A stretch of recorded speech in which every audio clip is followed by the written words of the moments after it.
반갑습니다. 오늘 시스템이 좀 말을 안 들어서 늦게 시작하게 된 점 양해를 구합니다. 자, 오늘 말씀의 제목 한번 읽어볼까요? 설교 제목인데요. 시작. 모세의 유언적 설교. 신신당부한 하나님의 말씀.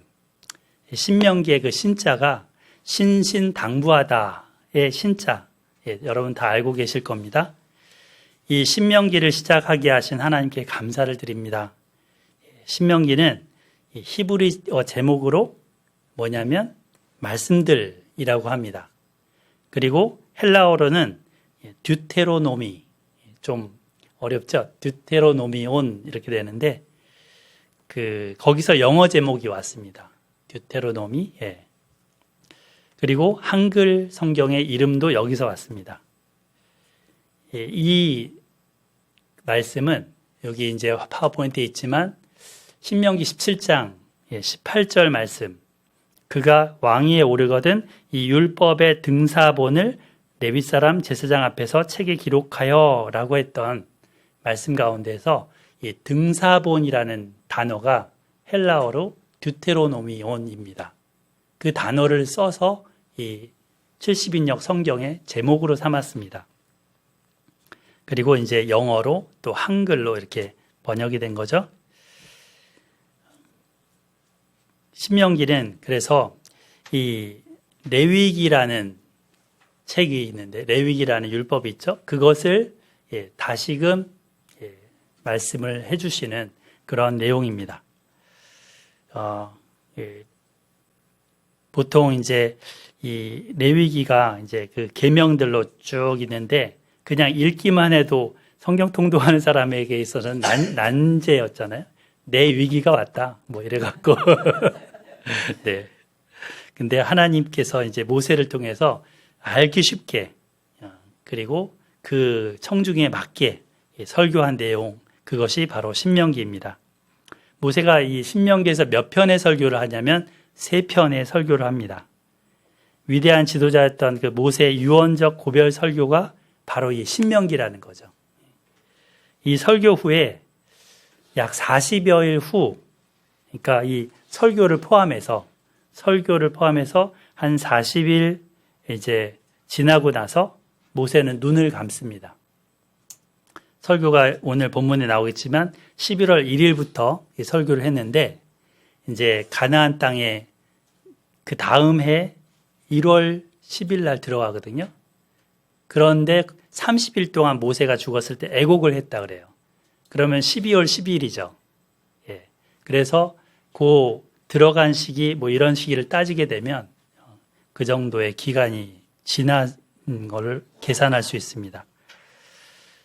자, 그래서 이 모세는 마지막 자신이 숨을 거두기 전에 설교를 합니다. 그리고 그 설교를 기록으로 남겨놓은 게 이 유언적 설교 신명기입니다. 보통 유언은 그 사람의 전 인생이 농축되어 있는 말이죠. 그래서 이 신명기에 모세의 120년간의 그 일생이 농축되어 있습니다.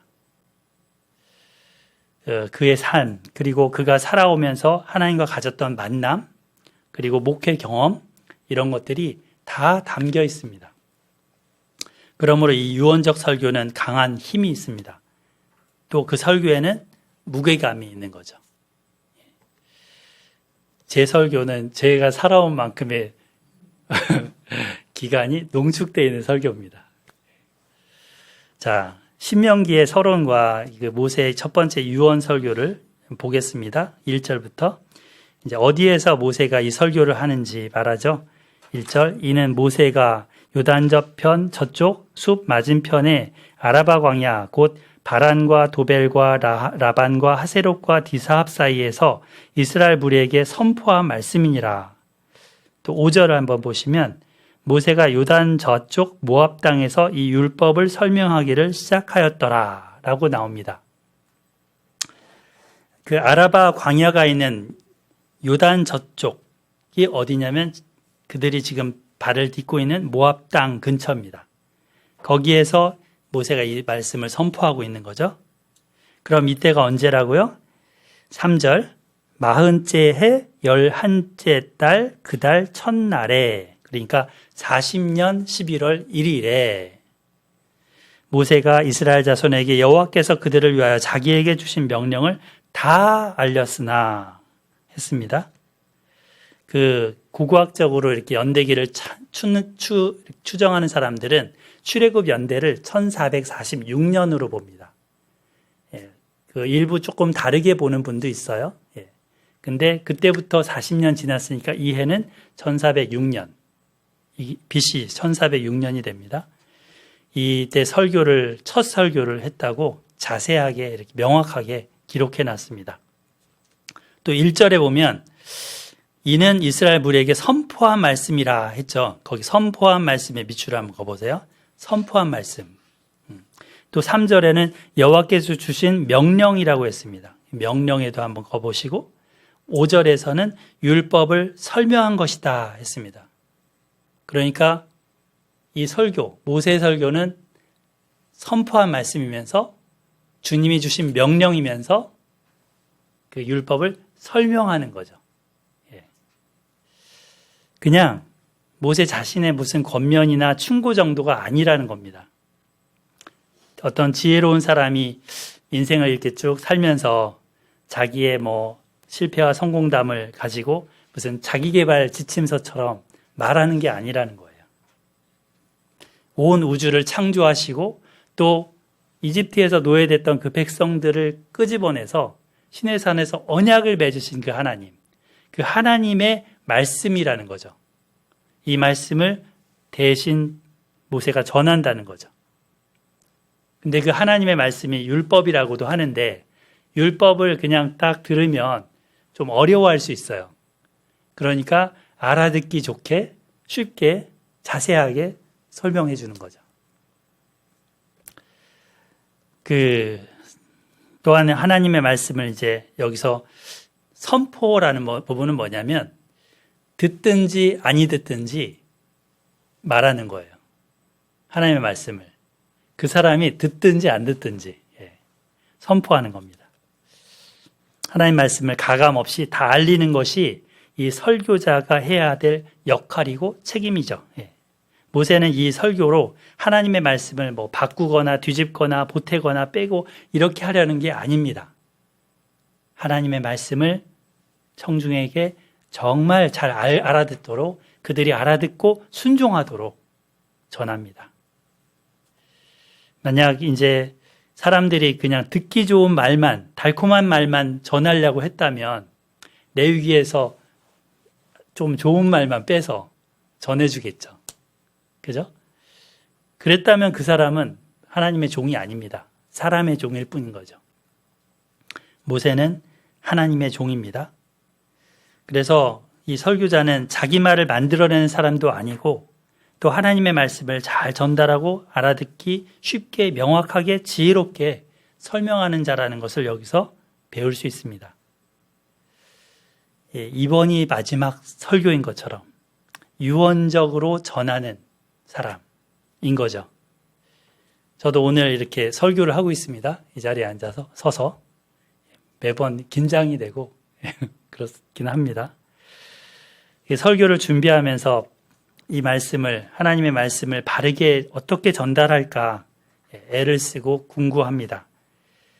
본문을 관찰하고 또 하나님의 마음과 저자의 마음과 듣는 사람에 대해서 생각하면서 우리에게는 어떤 의미가 있을까 살핍니다. 그리고 여러분한테 이제 주일날 오늘처럼 여러분에게 그것을 나눕니다. 신명기가 모세의 유언적 설교라고 했는데 오늘 여러분이 그 설교를 듣고 있지만 또 저의 설교를 듣고 있지만 다음 주에도 어김없이 저와 여러분이 이 자리에 있게 될지는 저도 모르고 여러분도 모르고 주님만 아십니다. 오늘 못 오신 분도 있잖아요. 그죠? 제가 또 못 올 수도 있습니다. 아무도 모릅니다. 물론 오겠지만 오늘이 이 마지막 설교일 수도 있는 것처럼 저도 전하고자 합니다. 여러분도 그렇게 듣기를 원합니다. 바랍니다. 아멘. 유언적 설교. 또한 제가 하나님 말씀을 바르게 전하는 그릇으로 쓰임받아야 그렇게 되겠고, 여러분도 이 설교를 하나님 편에서 하나님 말씀으로 받으시기를 바랍니다. 그럴 때 여기 데살로니가 전서 2장 13절 말씀처럼 바울의 말을 바울의 인간적인 말로 듣지 않고 하나님의 말씀으로 받아서 그 말씀이 그들 속에 일했다고 합니다. 그것처럼 여러분에게도 이 말씀이 운동력이 있어서 일하실 것입니다. 만약 제가 때로 엇나간다 싶으면 조언해 주시고 그렇게 또 하시면 받아들이고 이제 고쳐가도록 노력하겠습니다. 바른 설교자 또 바른 목회자가 될 수 있도록 계속 기도 부탁드립니다. 기도해 주실 거죠? 아멘. 자, 모세가 설교하는 이 내용은 40년 동안 이제 하나님께서 주신 말씀하고 다르지 않다고 했습니다. 레위기 말씀을 반복하고 있고 또 강조하고 있습니다. 신명기를 이제 앞으로 읽어가겠는데 읽다 보면 이 앞에서 읽었던 내용인데 라는 게 많이 나올 겁니다. 특히 시내산 언약에서부터 민수기 10장까지 하나님이 여러 말씀을 하셨죠. 그 말씀들을 또다시 반복하십니다. 왜 반복한다고요? 중요하니까. 중요하니까. 두 번째는 듣는 청중이 달라졌습니다. 그때 하나님이 주셨던 대상하고 지금 모세가 설교하는 대상하고 다릅니다. 그때는 이제 그 출애굽했던 그런 세대였죠. 지금은 그들이 낳은 광야에서 태어난 세대, 새로운 세대입니다. 자녀 세대입니다. 그래서 그들에게 맞추어서 이 설교가 되어야 했습니다. 당시에는 그 기록물들이 거의 없었습니다. 그러니까 뭐 글을 읽고 쓰는 사람도 적었고요. 시내산에서 하나님이 레위기 법, 이 율법을 주셨지만 우리처럼 언제라도 이렇게 핸드폰이나 뭐 성경책이나 이걸 끄집어내서 읽을 수 있는 시대가 아닙니다. 누군가가 그 말씀을 읽어줘야지 이렇게 듣는 그런 시대입니다. 그러니까 이 신명기 설교는 듣는 청중에 대해서 맞추어서 이제 추가되는 율법도 있고 레위기에서 간략히 다른 거는 이미 그동안 광야에서 많이 해봐서 제사제도 같은 거는 계속 해본 거죠. 그런 것은 간단하게 또 여러 가지. 근데 가나안 땅에 들어가기 위해서 윤리적인 부분이나 여러 우려되는 부분은 또 길게 자세하게 그렇게 설명을 합니다. 그래서 이제 지금 모세는 죽음이 코앞인데 그 상태에서 남은 온 힘을 다해서 어찌하든지 하나님의 말씀을 듣고 그들이 하나님 경외하는 마음을 갖도록 그리고 그 마음으로 하나님께 순종하도록 강조하고 또 강조합니다. 이거를 뭐라고? 4글자로 뭐라고요? 신신당부. 신신당부합니다. 자, 모세가 지나온 역사를 되돌아보고자 했을 때 가장 결정적인 사건은 무엇일까요? 가장 결정적인 사건. 물론 그 하나님의 은혜로 홍해를 건넜습니다. 굉장히 큰 사건이죠. 그리고 목마름이 막 있을 때 반석을 쳐서 또는 반석을 명하라고 했지만 쳐서 물을 내주신 것도 큰 사건입니다. 또 만나와 메추라기를 하나님이 내려주신 것도 큰 사건입니다. 이 모든 것은 다 하나님의 은혜입니다. 그러나 먼저 그는 1세대의 실패 역사를 다시 복귀합니다.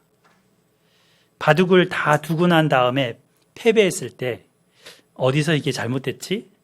바둑돌을 다시 두듯이 바로 가나안 땅을 눈앞에 두고 정말 뒤돌아서게 만들었던 그 사건, 가데스 바네아의 그 반역 사건을 지금 복귀하면서 그것을 다시 말합니다. 그것이 가장 결정적인 사건이었다는 거죠. 가나안 땅에 올라가서 취하라고 한 하나님의 말씀을 무시하고 10명의 정탐꾼들의 그 부정적인 말을 듣고 백성들이 어떻게 했다고 했습니까? 밤새도록 그 어른들이 엉엉엉엉 우는 거예요. 그러면서 하나님을 원망하고 출애굽시켜 주신 그것조차도 원망을 했습니다. 이때의 잘못을 모세는 다시 한번 상기시킵니다. 이것은 결코 되풀이돼서는 안 되는 그 부모 세대의 실패입니다. 그때의 반역과 또 그 이후의 승리에 대해서 회고해 주면서 과거 세대가 잘못한 것은 다시 반복하지 않도록, 그리고 하나님의 은혜로 승리한 것에 대해서는 다시 기억하도록 말씀합니다. 약속의 땅에 도착하는 게 정말 그렇게 길게 걸릴 일이 40년이나 걸릴 일이 아니었다는 거죠. 2절에 보면, 여기 2절이 있죠. 호렙산에서 세일산을 지나 가데스 바네아까지 며칠이라고요? 10하루길이라. 여기 시내산에서 가데스 바네아까지 11일에 왔어요. 그럼 가나안 땅 금방 들어가죠. 한 달도 안 걸릴 그런 시간입니다. 그런데 그 뒤에 3절에 보면 40째 해라고 나오면서 이 11일과 40일을 대조시킵니다. 너무나 큰 시간 간격이죠. 한 달도 안 돼서 들어갈 수 있었는데 40년이나 걸렸으니까요. 설교하는 모세의 입장에서는 정말 어처구니 없고 안타까운 것입니다. 더 이상의 시행착오, 실패가 없기를 바라는 마음입니다. 자, 우리 4절 한번 읽어볼까요? 4절 시작. 그때는 모세가 헤스본에 거주하는 아모리상 시온을 쳐 죽이고 에드레이에서 아스타롯에 거주하는 바사왕 옥을 쳐 죽인 후라. 예. 이 설교를 하는 그때가 언제냐면 요단강 동편의 강력한 아모리족을 쳐부순 후입니다. 그래서 2장과 3장에서는 이제 이때의 내용을 자세하게 회고해서 이야기할 겁니다. 이렇게 승리한 요단강 동편을 또 두 지파 반이 차지하게 됐었죠. 그것도 이야기할 것이고 과거 세대의 이야기를 되짚어 줄 것입니다. 자, 6절, 7절을 보면 하나님께서 그들이 호렙산에 있을 때 이제 방향을 가나안 땅으로 맞추고 아모리 족속의 땅으로 가라고 하셨습니다. 그 뒤에 보면은 이제 계속 가라라는 말씀 하시죠? 왜 가라고 하실까요? 그 아모리 족속과 전쟁하라고 하는 거죠. 그들을 진멸하라는 거죠. 그런 이후에 그 땅을 차지하기 위해서 가라 하시는 겁니다. 그 지경이 넓은데 그 땅을 하나님 주시겠다고 약속하시면서 가라. 이 땅은 아브라함 때부터 약속하신 땅이야. 그러니까 가서 얻어. 너희 앞에 있잖아. 이렇게 말씀하셨습니다. 당시에는 정말 그 아브라함 때는 아모리 족속의 죄악이 관영, 아주 널리 퍼져 있지 않았다 그랬어요. 근데 지금 때는 어떤 거예요? 아주 극에 이른 거죠. 그 죄악이 소돔 고모라처럼 하나님이 멸망하지 시키지 않을 수 없는 그런 때가 된 거죠.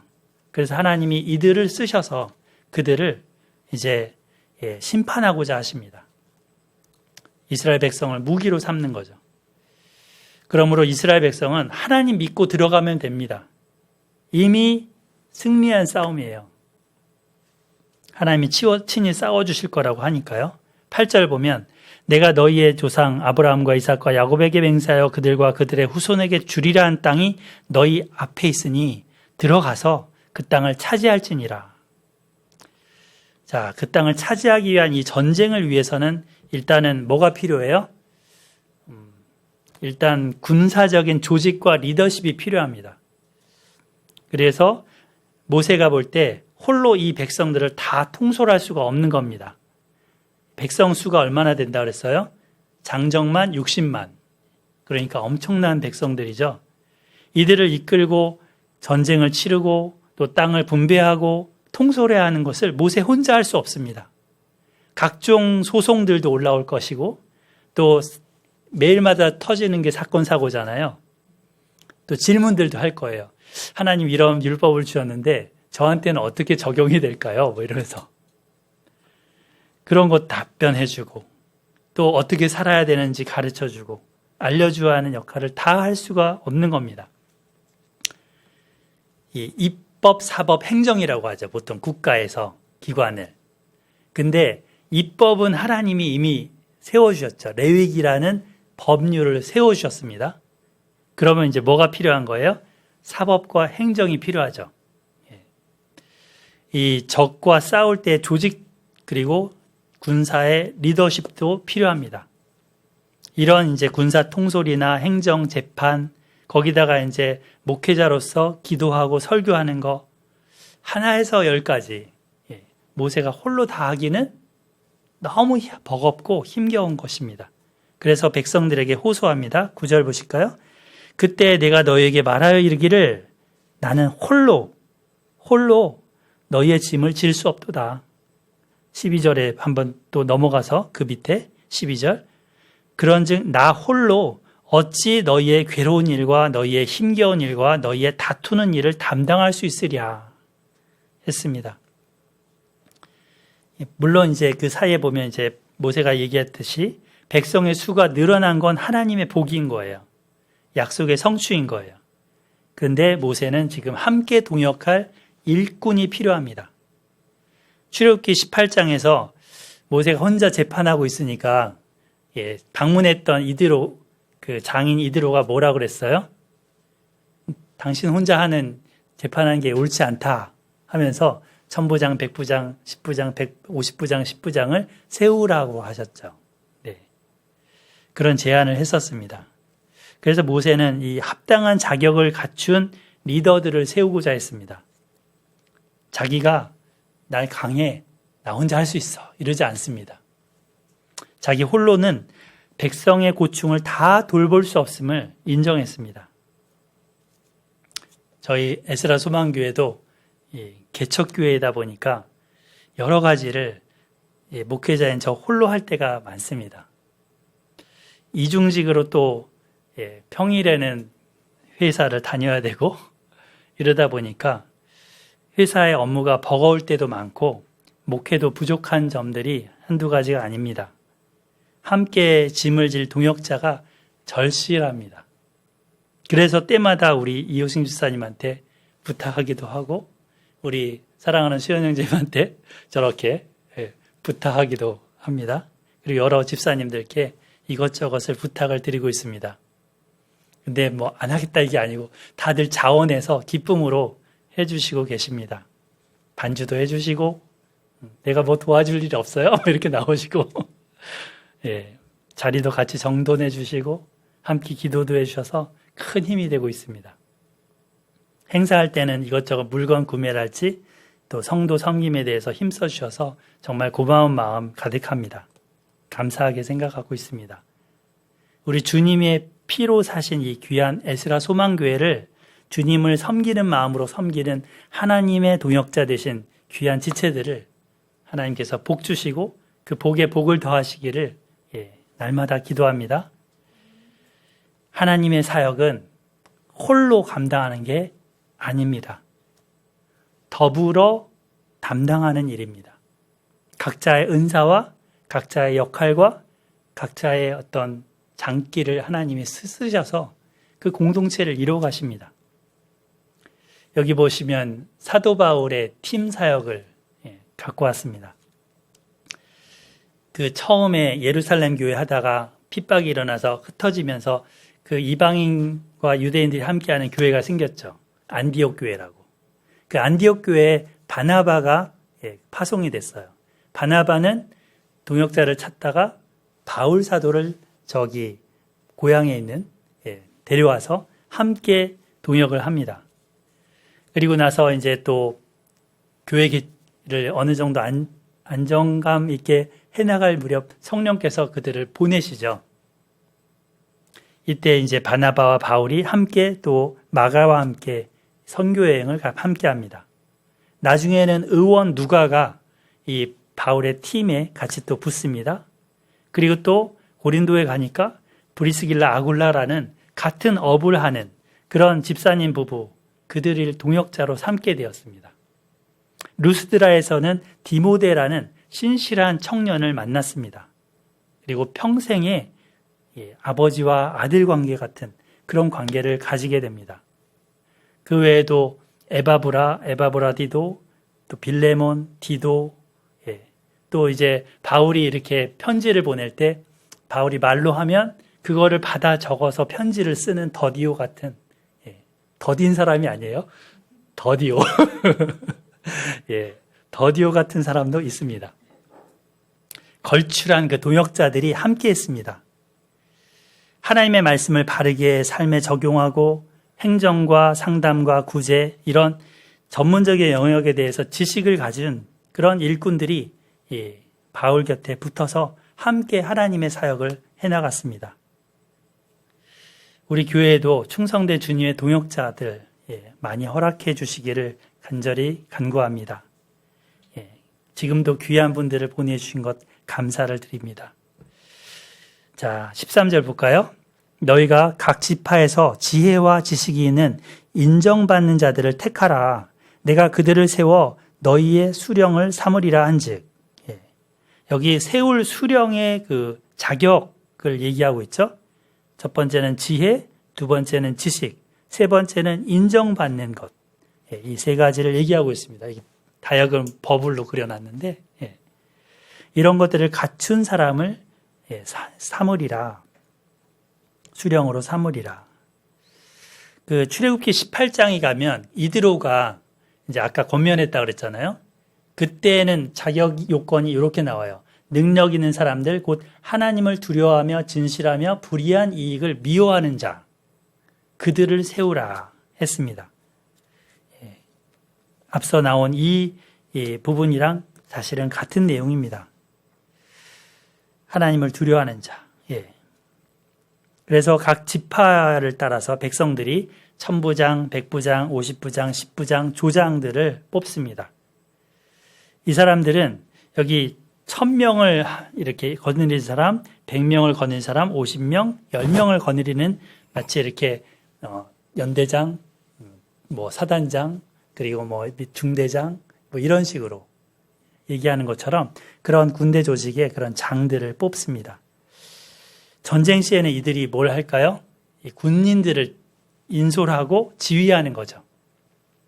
평상시에는 이들이 또 백성들 간에 일어나는 이런 민법, 형법상의 문제들을 조정하고 중재하고 재판하는 역할을 합니다.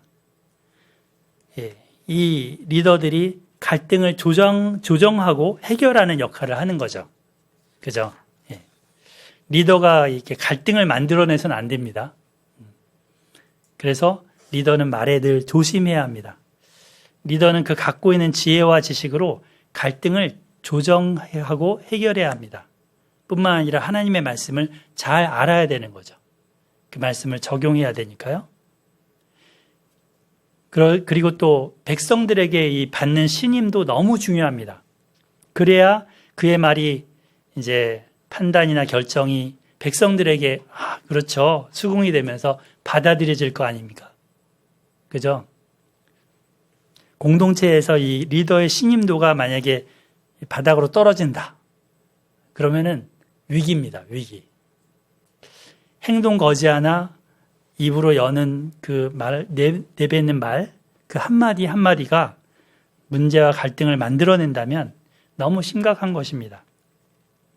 백성들이 이제 지파별로 리더를 뽑을 때, 그러니까 바른 리더를 잘 선택해야 되는 거죠. 하나님께서 세워주시도록 기도하고 뽑아야 될 것입니다. 또 그들이 잘 살펴서 어떤 사람인지 살펴서 세워야 됩니다. 세워진 이후에도 백성들이 또 감시하는 게 아니라 동역하는 마음으로 그들을 위해서 기도하고 도와야 될 것입니다.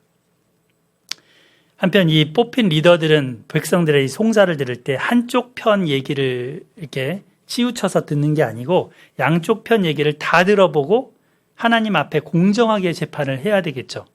17절 같이 한번 읽어볼까요? 재판에 대한 부분입니다. 시작. 재판은 하나님께 속한 것인즉 너희는 재판할 때 외모를 보지 말고 귀천을 차별 없이 듣고 사람의 낯을 두려워하지 말 것이며 스스로 결단하기 어려운 일이 있거든 내게로 돌리라. 내가 드리리라 하였고. 모세가 하나님 주신 그 십계명과 여러 율법 규례 이런 걸 따라서 현실적인 문제들의 바른 판단을 내리라고 했습니다. 이 재판은 하나님이 하는 건데, 그 최후 심판도 하나님이잖아요. 그런 것처럼 하나님이 원래 하시는 건데 이들에게 위탁하신 겁니다. 위임하신 겁니다. 그래서 만약에 재판이 구부러지면 정의가 굽게 되고 죄악이 판을 치게 될 것입니다. 근데 이렇게 되면은 그들이 아모리 족속을 지금 진멸하러 가는데 가나안 땅 가나안 족속을 진멸하러 가는데 자기들이 부패한 상태면 아무 의미가 없는 거죠. 의미를 상실한 거죠. 누가 누구를 똥 묻은 개가 경 묻은 개를 한다고 똑같은 겁니다.